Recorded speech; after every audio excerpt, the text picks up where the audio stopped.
Ես աղայեմ։ Հավդում նեղուն։ Հավը մեղվի վրա ծիծաղելով ասաց մեկ անգամ. Իչ աստղճոճը դու աբոզածավի գիծաներ քարս չտակ, ոնց մի հացապ մեկ չես գալիս։ Իսկ դու հավիկ մարիկ ինչ ես շինում, հարցրեց մեղուն։ Միթե չգիտես ինչ եմ շինում, ես աբոզը քեզ դրավ չեմ տզտզում։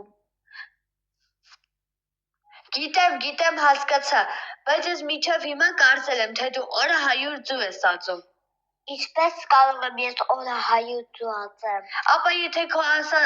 արածդ ընդամենը մի ձու է, էլ ինչու ես 100 անգամ կչկչում, թե հայ, լսեցեք, որ ձու եմ ածել։ Իմ կարծիքով այսքան կչկչալու մի ձուն շատ քիչ է։ Բայց դու